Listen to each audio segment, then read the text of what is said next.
नमस्कार। भारत निर्वाचन आयोग की ओर से झारखंड विधानसभा चुनाव के तिथियों में खरसुआं विधानसभा सीट के लिए पहले चरण में 13 नवंबर को वोट डाले जाएंगे।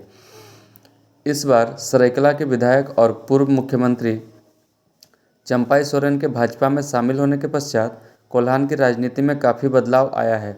इसका असर सरायकेला विधानसभा के साथ साथ खरसुआं विधानसभा में भी देखने को मिल रहा है। खरसुआं विधानसभा सीट से 4 बार चुनाव में जीत हासिल कर चुके पूर्व मुख्यमंत्री अर्जुन मुंडा को लोकसभा चुनाव 2024 में खूंटी संसदीय सीट से हार का सामना करना पड़ा था। ऐसे में राजनीतिक हलकों में चर्चा थी कि अर्जुन मुंडा आगामी विधानसभा चुनाव मैदान में उतर सकते हैं, परंतु ऐसा देखने को नहीं मिला। वर्ष 2014 के विधानसभा चुनाव में अर्जुन मुंडा खरसुआं विधानसभा सीट से भी चुनाव हार चुके थे। इस कारण यह भी चर्चा जोरों से थी कि अर्जुन मुंडा इस बार किसी सुरक्षित सीट का तलाश में हैं, परंतु हुआ इसके ठीक विपरीत और अर्जुन मुंडा ने चुनाव लड़ने से ही इनकार कर दिया। उनकी पत्नी डॉक्टर मीरा मुंडा को इस बार चुनाव में टिकट जरूर दिया गया है, परंतु वे पोटका विधानसभा सीट से चुनाव मैदान में उतरेंगी। मीरा मुंडा लंबे समय से अपने पति के साथ इस क्षेत्र में सामाजिक कार्यों में बढ़ चढ़कर हिस्सा लेती रही थी, परंतु विधानसभा क्षेत्र अलग हो जाने से चुनावी दिशा को ही नई पहल मिली है। लोकसभा चुनाव 2024 में खूंटी संसदीय क्षेत्र के खरसुआं विधानसभा क्षेत्र में बीजेपी को करारा झटका लगा था। अर्जुन मुंडा खरसुआं से 4 बार विधायक भी रह चुके हैं, लेकिन इस बार के लोकसभा चुनाव में वे खरसुआं सीट में ही पूरी तरह पिछड़ गए। कांग्रेस प्रत्याशी कालीचरण मुंडा को करीब 90,000 वोट मिले थे, वहीं बीजेपी प्रत्याशी अर्जुन मुंडा को लगभग 75,000 वोट ही प्राप्त हुए थे। वर्ष 2014 के विधानसभा चुनाव में भाजपा के टिकट पर चुनाव लड़ रहे अर्जुन मुंडा को झारखंड मुक्ति मोर्चा के उम्मीदवार दशरथ गागराय ने पराजित किया था।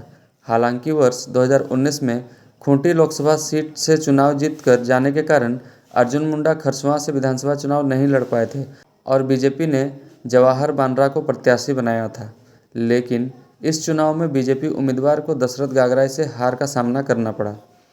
चंपाई सोरेन के जेएमएम में रहने के दौरान सरायकेला सीट से बीजेपी उम्मीदवार के रूप में पहले भी चुनाव लड़ चुके गणेश महाली इस बार भी टिकट के लिए प्रबल दावेदार थे, परंतु उन्हें भी टिकट नहीं दिया गया, जिससे नाराज होकर उन्होंने झारखंड मुक्ति मोर्चा का दामन थाम लिया और अंततः सरायकेला से चुनाव लड़ रहे हैं। दूसरी तरफ खरसुआं के पूर्व विधायक और बीजेपी के समर्पित नेता मंगल सिंह सोय ने भी इस बार चुनाव के लिए खरसुआं विधानसभा सीट से लड़ने की इच्छा जाहिर की थी। मंगल सोय ने वर्ष 2009 के विधानसभा चुनाव में लगभग 27,000 वोट से खरसुआं में जीत दर्ज की थी,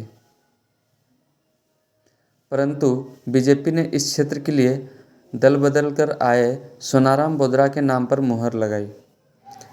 चंपाई सोरेन के झामुमो से इस्तीफा देने के पश्चात सरायकेला खरसुआं से जिला परिषद अध्यक्ष सोनाराम बोदरा ने भी पार्टी से किनारा कर लिया था और बीजेपी में शामिल हुए थे। बात करें सोनाराम बोदरा की, तो वे क्षेत्र में झामुमो के तेज तर्रार नेता के रूप में जाने जाते रहे हैं। वे वर्ष 2000 से राजनीति से जुड़े हुए थे। इस राजनीति की पाठशाला की पढ़ाई वे चंपाई सोरेन की उंगली पकड़कर पढ़े हैं। ऐसे में जब चंपाई सोरेन झामुमो को छोड़कर बीजेपी में शामिल हुए तो उन्होंने भी बीजेपी में शामिल होने की इच्छा जाहिर की और अंततः बीजेपी में शामिल हुए। खरसुआं विधानसभा सीट में ट्रिपल एम यानी कि महतो, मुंडा और मुस्लिम मतदाताओं का दबदबा सदैव से देखने को मिलता रहा है। एक रिपोर्ट के अनुसार क्षेत्र में कुर्मी महतो की आबादी लगभग 15% है, वहीं मुंडा की आबादी 8% और मुस्लिम की आबादी 7% है। साथ ही साथ अन्य आदिवासियों की आबादी लगभग 25% है। ऐसी स्थिति में पहली बार विधानसभा चुनाव के मैदान में उतरी टाइगर जयराम महतो की पार्टी ने भी प्रत्याशी उतारकर चुनाव को और दिलचस्प बना दिया है।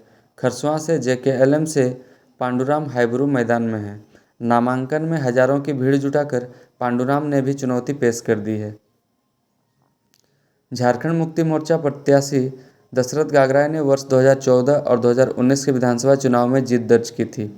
अब वो लगातार तीसरी बार जीत हासिल कर खरसुआं में हैट्रिक लगाने की कोशिश करेंगे। पहली बार दशरथ गागराय ने वर्ष 2014 में खरसुआं में अर्जुन मुंडा को पराजित कर सभी को चौंका दिया था। दूसरी बार भी उन्हें बड़ी जीत मिली है। ऐसे में वे इस चुनाव को लेकर काफ़ी आश्वस्त नज़र आ रहे हैं। लोकसभा चुनाव के परिणाम को देखते हुए और दल बदल की राजनीति को देखकर यह अंदेशा लगाया जा रहा है कि आगामी चुनाव काफ़ी दिलचस्प होने वाला है। क्या जेकेएलएम यहाँ की खेल बिगाड़ेगी या दल बदल की राजनीति काम कर जाएगी?